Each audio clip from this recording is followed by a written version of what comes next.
तर last time आपण magnetic induction बघितलेलं होतं. मॅग्नेटिक इंडक्शन काय आहे? It is a vector quantity which is use to represent strength of magnetic field. Magnetic field किती strong आहे, किती वीक आहे किंवा किती वीक आहे हे सांगण्यासाठी जी आपण वेक्टर क्वांटिटी वापरतो that is called as magnetic induction. So magnetic induction म्हणजे बेसिकली काय आहे? Number of magnetic lines of force passing per unit area. इथं मी तुम्हाला हे एक एक्झाम्पल दिलं होतं, बरोबर आहे ना? It is a vector quantity आणि याची डायरेक्शन काय असणार आहे? अवे फ्रॉम नॉर्थ पोल और towards the south pole. SI unit काय असणार आहे याचं? Tesla. CGS unit is gauss. And tesla आणि गॉस मध्ये कन्व्हर्जन फॅक्टर किती आहे? कितीचा आहे बघा, कसा आहे बघा. 1 tesla is equal to 10⁻⁴ gauss किंवा 10⁻⁻⁴ tesla is equal to 1 gauss. इथपर्यंतचा पार्ट आपण लास्ट टाइम बघितलेला आहे. आता आपण नेक्स्ट पार्ट बघूया. Okay, so next part is electric flux. Next part is electric flux.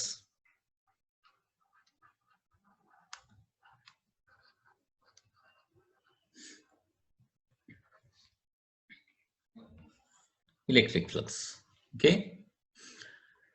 आता जसं मॅग्नेटिक इंडक्शन एका पर्टिक्युलर पॉइंटला असतं मॅग्नेटिक फील्ड मध्ये, तसं एका पर्टिक्युलर सरफेसवर काय असतं? मॅग्नेटिक फ्लक्स असतं. लक्षात घ्या. ओके, मॅग्नेटिक फ्लक्स आपल्याला बघायचं आहे आता. Magnetic flux, magnetic flux.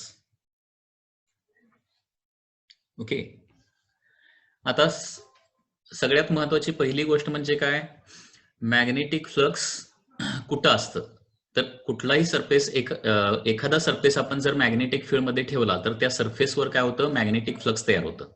मी काय सांगतोय? मॅग्नेटिक फील्ड मध्ये एखादा पर्टिक्युलर सरफेस ठेवला, कुठलाही सरफेस ठेवला तर काय होणार आहे? त्याच्यावर मॅग्नेटिक फ्लक्स तयार होणार. ओके, सो मॅग्नेटिक फ्लक्स तयार होण्यासाठी पहिली गोष्ट म्हणजे मॅग्नेटिक फील्ड पाहिजे आणि दुसरी गोष्ट म्हणजे त्या मॅग्नेटिक फील्ड मध्ये आपण सरफेस ठेवला पाहिजे. म्हणजे मॅग्नेटिक फ्लक्स क्वेश्चन कसा असतो? For example, calculate magnetic flux over given area. Okay, अशा प्रकारचा क्वेश्चन असू शकतो. आता पर्टिक्युलर सरफेसवरचा मॅग्नेटिक फ्लक्स म्हणजे एक्झॅक्टली काय असतं? तर number of magnetic lines of force passing through that area that is called as magnetic flux. Okay, याची डेफिनेशन बघा कशी आहे. Definition is like this. number of magnetic lines of force, number of magnetic lines of force passing, number of magnetic lines of force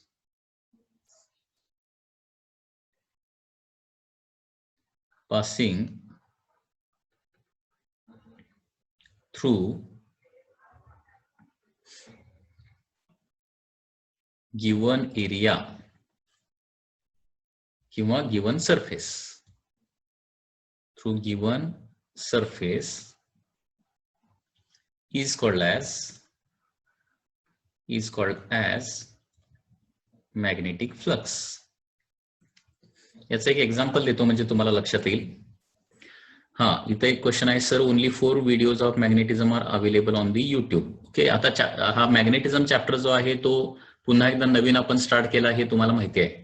ठीक आहे, त्याच्यामुळे याचे आतापर्यंत एकूण 2 ते 3 व्हिडिओ झाले असतील. नवीन व्हिडिओ पुन्हा एकदा मी काय करतो, आज अपलोड करतो. पूर्वीचे व्हिडिओ डिलीट करून टाकतो आणि मॅग्नेटिझम 1, मॅग्नेटिझम 2, मॅग्नेटिझम 3 या पद्धतीने नवीन व्हिडिओ आज तुम्हाला मिळतील. ठीक आहे. So number of magnetic lines of force passing through a given surface is called as magnetic flux. Example देतो.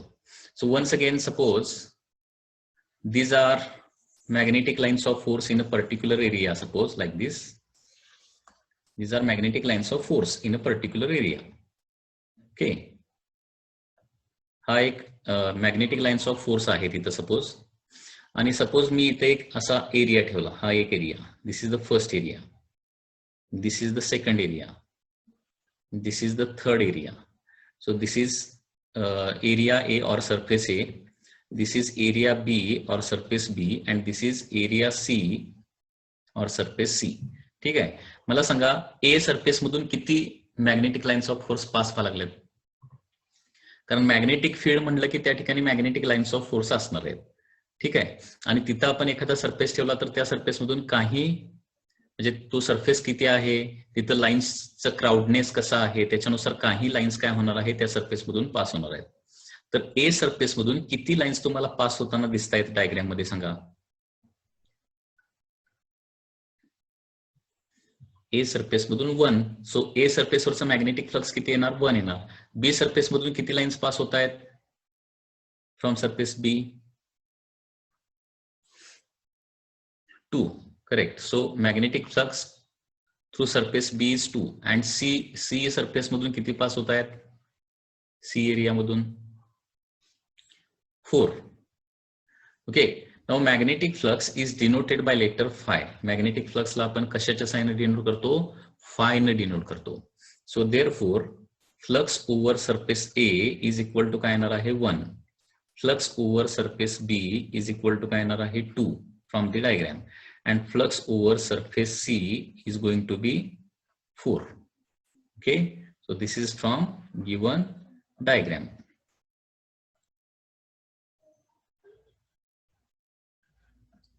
Okay, so in this way magnetic flux is calculated.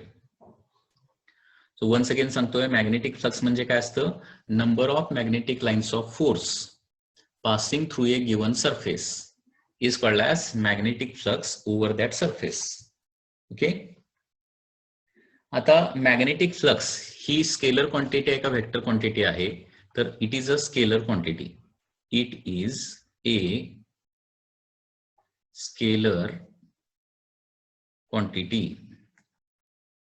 It is a scalar quantity. Magnetic flux is a scalar quantity. Okay. आणि याचं SI unit काय बघा, याचं SI unit आहे weber. Magnetic flux आपण weber मध्ये measure करतो, weber, in short WB. Okay, weber. So this is the SI unit for the magnetic flux. तर या पद्धतीनं मॅग्नेटिक फ्लक्सची छोटीशी कन्सेप्ट जी आहे ती तुमच्या टेक्स्टबुक मध्ये दिलेली आहे. ओके. मॅग्नेटिक फ्लक्स नंतर आपण बघणार आहोत the terms related to magnet. Terms related to magnetism और मॅग्नेट. या सगळ्या इम्पॉर्टंट टर्म्स आहेत, लक्षात घ्या.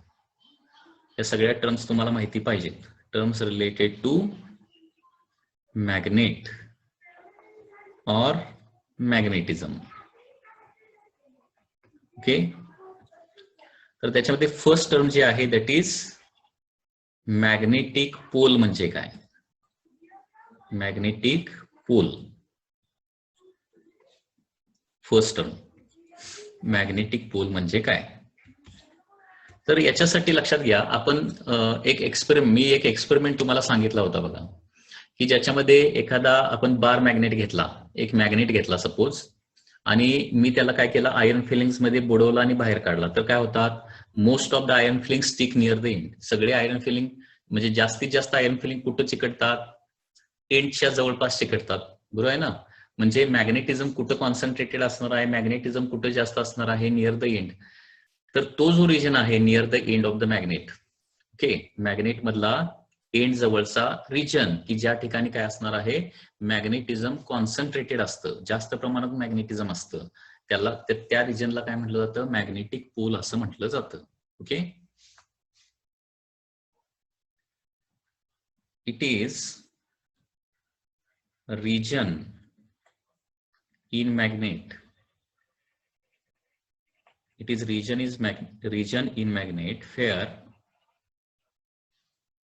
where magnetism is concentrated. Magnetism is concentrated. Is called as magnetic pole. Magnetic pole. ठीक आहे. म्हणजे मॅग्नेट मधला असा रिजन की ज्या ठिकाणी जास्त प्रमाणात मॅग्नेटिझम असतं. मॅग्नेटिझम म्हणजे काय, लोखंडाचे तुकडे ज्या ठिकाणी जास्त प्रमाणात चिकटतात, that is called as magnetic pole. Magnetic pole दोन टाईपचे असतात हे तुम्हाला माहित आहे. First is the north pole and second is the south pole. Two types of poles. Okay, first north pole, magnetic north pole, and second is the magnetic south pole. Okay, लक्षात आलं? याच्यामध्ये कोणाला काय डाऊट आहे काय सांगा? Magnetic pole मध्ये काय डाऊट आहे का? Magnetic pole.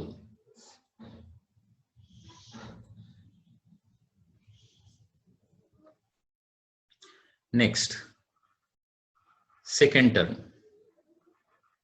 Pole strength. Pole strength, which is denoted by small m. Pole strength is denoted by small m. Okay, आता पोल स्ट्रेंथ म्हणजे काय? पोल स्ट्रेंथला स्मॉल एम न पण डिनोट केलं जातं किंवा टेक्स्ट बुक मध्ये क्यूएम न डिनोट केलेलं आहे. क्यूएम, स्मॉल एम वापरा किंवा क्यूएम वापरा, कुठलीही टर्म चालेल.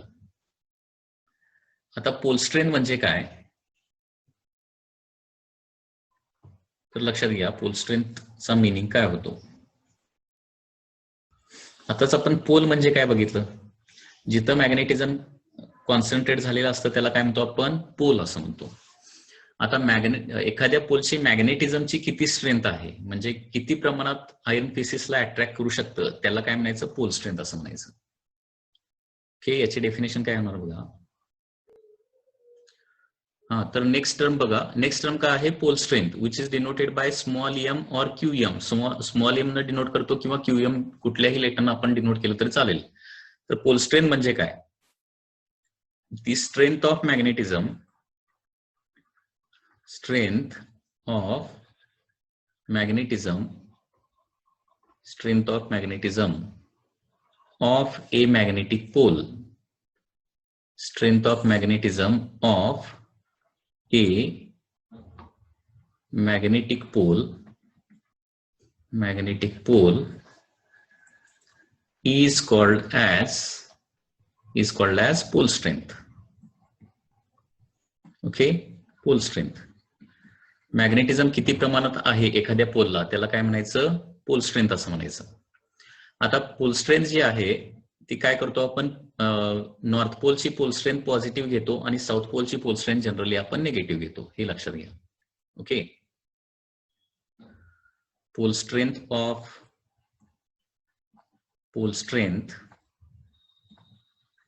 Of north pole is taken as positive, and that of south pole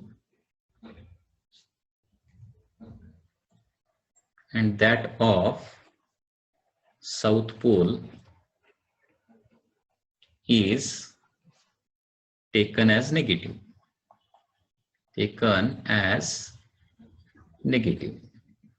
okay, north पोलची पोल स्ट्रेंथ पॉझिटिव्ह घेतो आणि साऊथ पोलची पोल स्ट्रेंथ काय करतो आपण? निगेटिव्ह घेतो. लक्षात घ्या. आता पोल स्ट्रेंथ ही स्केलर आहे का वेक्टर क्वांटिटी आहे? तर it is a scalar quantity. Okay, it is a scalar quantity. Okay, आता प्रत्येक फिजिकल क्वांटिटीला काहीतरी युनिट असतं. तर पोल स्ट्रेंथचं एसआय युनिट काय बघा? एसआय युनिट आहे ampere metre. Ampere into metre, लक्षात घ्या. एम्पियर पर मीटर नव्हे, एम्पियर मीटर हे काय आहे? पोल स्ट्रेंथचं एसआय युनिट आहे. ठीक आहे, तर पोल स्ट्रेंथ मध्ये कुणाला काय डाऊट आहेत का? व्हेरी सिंपल टर्म आहे pole strength. Any doubt in pole strength?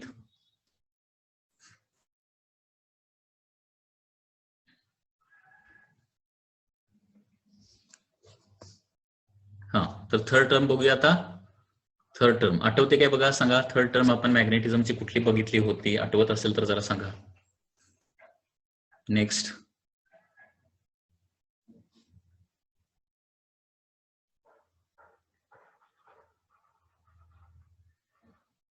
Magnetic axis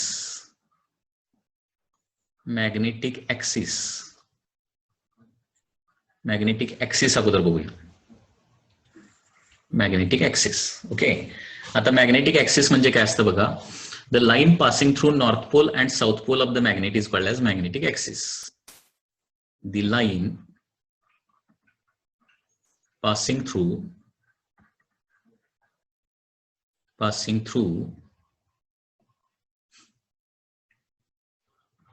North Pole and South Pole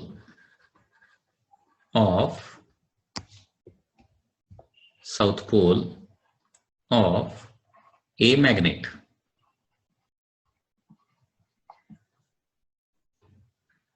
is called as magnetic axis. Okay, magnetic axis. The line passing through north and south pole of a magnet is called as magnetic axis. Okay, तर याची डायग्रामच जर काढायची झाली तर diagram या पद्धतीने येणार आहे. Suppose this is a bar magnet. म्हणजे कुठल्याही टाईपचा मॅग्नेट घेतला तरी त्याला नॉर्थ पोल आणि साऊथ पोल हे दोन्ही असतातच. ठीक आहे. Suppose here there is a south pole and here there is a north pole. आता हा नॉर्थ पोल आणि साऊथ पोल यांच्यामधून पास होणारी जी लाईन आहे, okay, that line is called as axis. Okay, so this line is called as axis.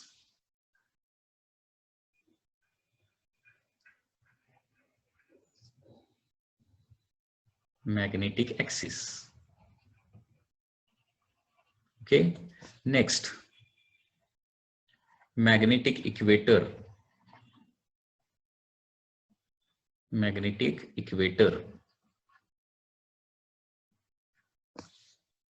Okay, magnetic equator म्हणजे लक्षात घ्या काय येणार इथं. The line which is passing through center of magnet and perpendicular to the axis. हे बघा इक्वेटरची line कशी येणार बघा. It will be like this. Centre मधून पास होणारी आणि ओके मॅग्नेटच्या सेंटर मधून पास होणारी आणि ऍक्सिसला परपेंडिक्युलर असणारी जी लाईन आहे त्याला काय म्हणायचं, मॅग्नेटिक इक्वेटर म्हणायचं. Magnetic equator. Okay, so magnetic इक्वेटरचे डेफिनेशन काय होणार बघा. The line passing through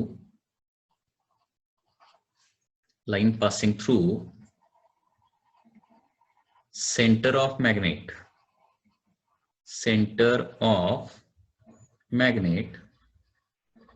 and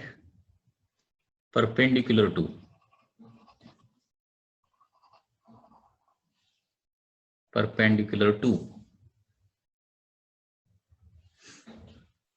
line passing through center of magnet and perpendicular to magnetic axis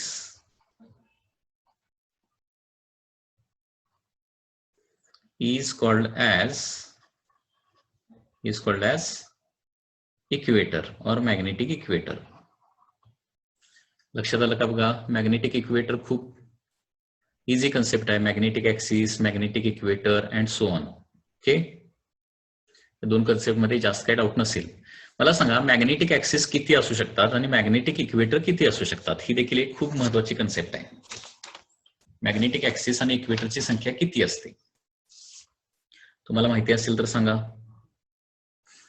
आता नॉर्थ आणि साऊथ पोल हे दोन पॉइंट आहेत आणि दोन पॉइंट मधून पास होणारी फक्त एकच लाईन असते. लक्षात घ्या,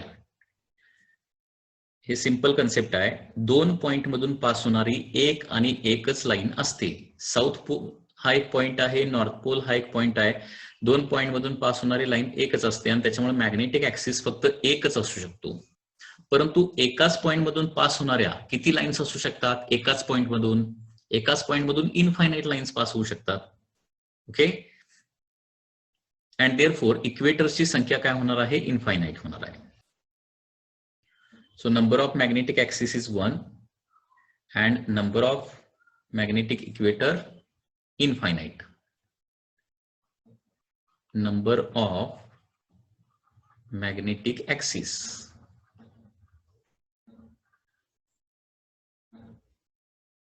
is equal to 1 and number of magnetic equators are infinite. फक्त त्या सेंटर पॉइंट मधून जाणाऱ्या लाईन पाहिजेत आणि परपेंडिक्युलर टू ऍक्सिस असल्या पाहिजेत. इनफायनाइट येणार. ठीक आहे. याच्यानंतर नेक्स्ट टर्म येते that is fifth term, that is geometric length. म्हणजे काय? Geometric length. Geometric length. Okay. तर जिओमेट्रिक लेंथ म्हणजे काय लक्षात घ्या. कुठलाही मॅग्नेट आपण घेतला तर त्याच्या नॉर्थ पोलच्या पूर्ण म्हणजे नॉर्थ पोलचं एंड आणि साऊथ पोलचं एंड म्हणजे एंड टू एंड जर लेंथ घेतली तर त्याला काय म्हणणार आपण? जिओमेट्रिक लेंथ असं म्हणणार. Okay. End to end length of magnet, end to end length of magnet is called as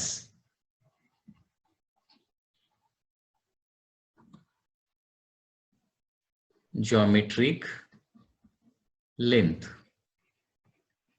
End to end length of magnet is called as geometric length. Okay.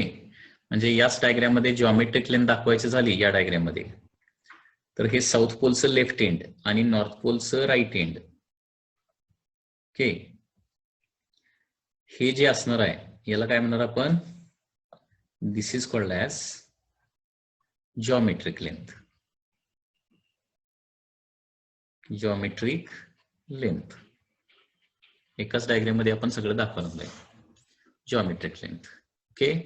आणि next very important term is the magnetic length. Magnetic length.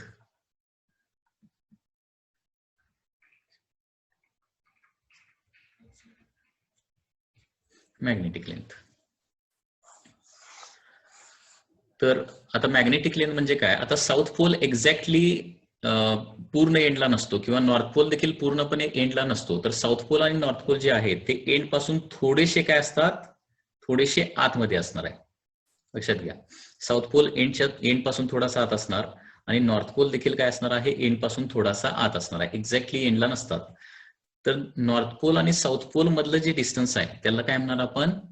Magnetic length म्हणणार. So this is your magnetic length. Okay.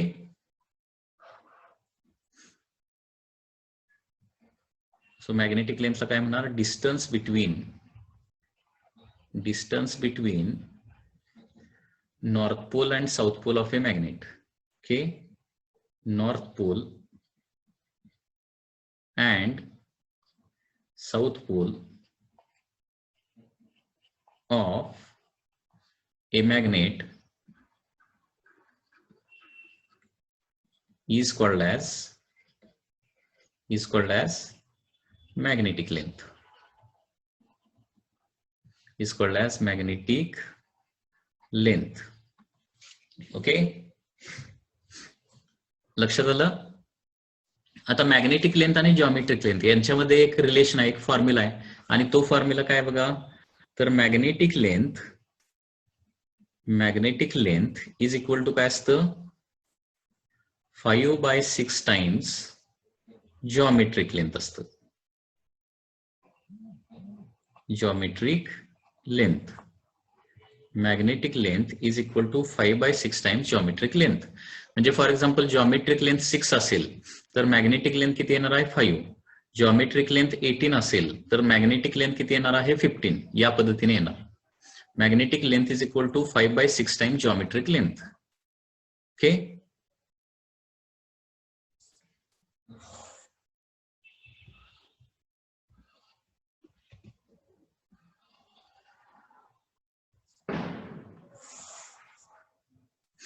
That is called as magnetic length. Magnetic length is equal to 5/6 times geometric length. हे magnetic length आणि geometric length यांच्यामधलं relation असणार आहे.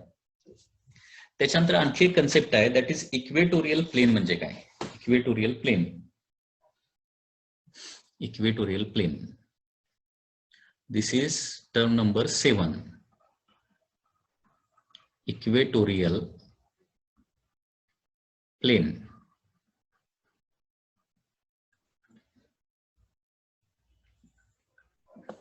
Okay, equatorial plane म्हणजे काय? The plane passing through center of magnet and perpendicular to the axis. बघा, equator म्हणजे काय? Line passing through center and perpendicular to axis, त्याला इक्वेटर असं म्हटलं होतं आपण. तर प्लेन म्हणजे काय येणार आहे? प्लेन की जे काय होतंय मॅग्नेटच्या सेंटर मधून पास होतंय परंतु ऍक्सिसला परपेंडिक्युलर आहे, असं जे प्लेन आहे त्याला इक्वेटोरियल प्लेन म्हणणार आपण. Okay, the plain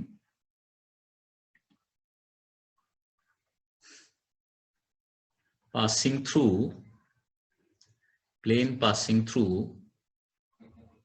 center of magnet, plane passing through center of magnet and plane passing through center of magnet and काय येणार बघा? The plane passing through center of magnet and perpendicular to magnetic axis, perpendicular to magnetic axis is called as equatorial plane. Equatorial plane, त्याला equatorial plane असं आपण म्हणतो. Okay, आता for example suppose हा काय आहे? एक मॅग्नेट आहे. इक्वेटोरियल प्लेनची आपण डायग्राम काढूया. हा एक मॅग्नेट आहे.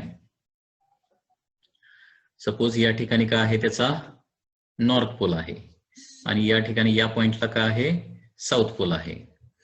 तर नॉर्थ आणि साऊथ पोल यांच्यामधून पास होणारी जी लाईन आहे, ओके, त्या लाईनला काय म्हणणार आपण?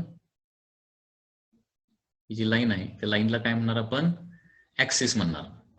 ओके, त्याच्यानंतर इथं काय आहे? बरोबर सेंटर पॉइंट आहे. तर या सेंटर पॉइंट मधून पास होणार प्लेन. ओके, तर ते प्लेन कसं काढता येईल बघा? The plane will be like this.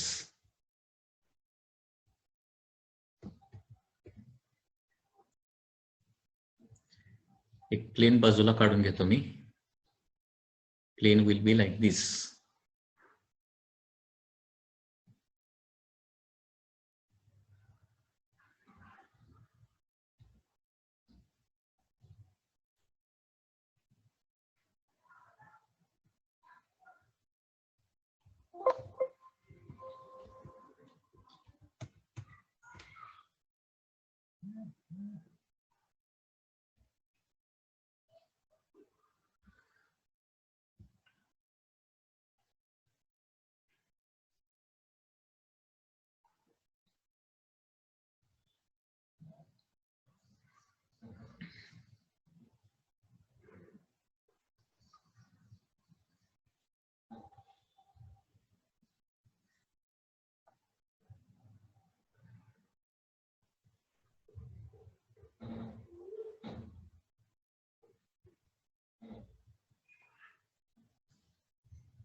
Okay, so this is your equatorial plane passing through center and perpendicular to axis. Okay, ही एक डेफिनेशन आहे. दुसरी डेफिनेशन अशी होऊ शकते, the plane which contains all the equators. सगळ्या इक्वेटरला कंटेन करणारं जे plain आहे त्याला देखील काय म्हणतो आपण? इक्वेटोरियल प्लेन असं म्हणतो.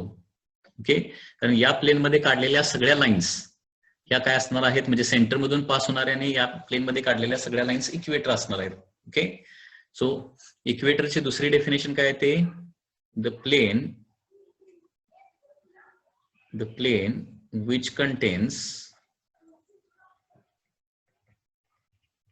contains all equators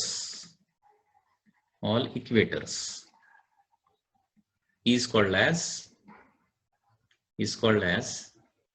equatorial plane. Okay, म्हणजे किती सिंपल टर्म्स आहेत बघा, खूप इझी टर्म्स आहेत. याच्यामध्ये काय डाऊट्स असू नयेत. काय डाऊट असले तर विचारा. ठीक आहे, पहिली डेफिनेशन काय होते? सेंटर मधून पास होणार आणि ऍक्सिसला परपेंडिक्युलर असणार. ओके, मॅग्नेटिक ऍक्सिसला परपेंडिक्युलर असणार जे प्लेन आहे त्याला इक्वेटोरियल प्लेन म्हणायचं. किंवा जे प्लेन सगळ्या इक्वेटरला सामावून घेतं, ज्या प्लेन मध्ये सगळे इक्वेटर असतात, ओके, ते जे प्लेन आहे त्याला काय म्हणायचं? इक्वेटोरियल प्लेन असं म्हणायचं. Okay. After that, there is one more definition, equatorial circle. Okay, equatorial circle. This is one more definition. Definition number 8. Equatorial circle. Equatorial circle. आता मॅग्नेटचा जो सेंटर आहे, इक्वेटरला मराठीमध्ये काय म्हणतात? इक्वेटरला मराठीमध्ये विषुववृत्त असं काहीतरी म्हटलं जातं बघा, विषुववृत्त. ठीक आहे, म्हणजे अर्थचा देखील इक्वेटर असतो. अर्थचा इक्वेटर म्हणजे काय? अर्थला बरोबर एक्झॅक्टली दोन हाफ मध्ये कन्वर्ट करणारं जे सर्कल आहे ना मोठं, त्याला इक्वेटर म्हणतो किंवा इक्वेटोरियल सर्कल असं म्हणतो. ठीक आहे, equatorial circle. So any circle drawn on the equatorial plane with center at the center of the magnet. Okay, आता या इक्वेटोरियल प्लेनवर कुठलंही आपण जर सर्कल काढलं, परंतु त्याचा सेंटर कुठं असला पाहिजे? बरोबर इथं असला पाहिजे, at the center of the magnet असला पाहिजे. त्याला काय म्हणणार आपण? इक्वेटोरियल सर्कल असं म्हणणार. ओके, तर इक्वेटोरियल सर्कल जे आहे इथं, इक्वेटोरियल सर्कल कितीही म्हणजे अनेक रेडियसच्या अनेक इक्वेटोरियल सर्कल येऊ शकतात. म्हणजे किती इक्वेटोरियल सर्कल आपण काढू शकतो? इनफायनाईट. तर बघा, या प्लेन मध्ये हा सेंटर घेऊन असं आपण काय करू शकतो? एक सर्कल काढू शकतो. ओके, आता ते 3 डायमेन्शन असल्यामुळे सर्कल ऐवजी आपल्याला काय दिसणार आहे? इलिप्स दिसणार. सर्कल ऐवजी काय दिसणार? इलिप्स. म्हणजे मॅग्नेटचा सेंटर हा सर्कलचा सेंटर घ्यायचा आणि त्या प्लेनवर काय करायचं? कुठलंही एक सर्कल ड्रॉ केलं तर त्याला काय म्हणायचं? इक्वेटोरियल सर्कल असं म्हणायचं. ओके, लक्षात येते का? बघा, इक्वेटोरियल सर्कल किंवा that is called as equatorial circle. This circle drawn with center at okay, एक सर्कल आपण ड्रॉ करणार आहे की ज्याचा सेंटर कुठं असलं पाहिजे? Circle drawn with center at center of magnet.